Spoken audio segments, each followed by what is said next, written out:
मो 2 दिन तले भी जिते मानवर केंद्र मंत्री श्री नितिन गडकरी जी को भेटी थी से भी से कथा मो स्पष्ट गोटे स्पष्ट बरणी भाया तार कही जे पुरी भुवनेश्वर रास्ता पुरी गोटे प्रमुख तीर्थक्षेत्र समग्र विश्वर एवं धीरे धीरे पुरी को जेहेतु भक्त मानकर यातायातर संख्या गाड़ी यातायातर संख्या बहुत बढ़ुची आगामी दिन में पुरी रे एयरपोर्ट हबार अच्छी एवं आज तारीख रे भी जो आईआरसी रो स्टैंडर्ड अनुजाई पुरी को जेतिकी जानवाहन जीवा कथा से अनुपात रे अधिक संख्यार गाड़ी जीवा आसवा आरंभ करची गत 3 वर्ष 4 वर्ष धरिकी पुरी क्रमागत भाव में पुरी को आसुवा भक्त मानकर संख्या बहुगुणित हवा आरंभ होती सबु दृष्टि को आखि आगे रखिकी केंद्र सरकार तार ऊपर जो निष्पत्ति नहीं थिले ताकू पुरी को जो रास्ता जाउची से रास्ता को 6 लेन करवा कथा मझिरे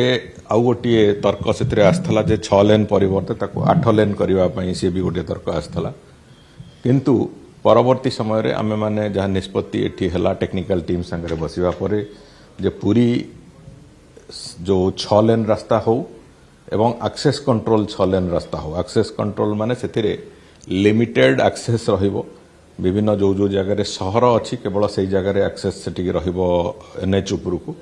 जहाँ फल कि एक्सीडेंट पाखापाखि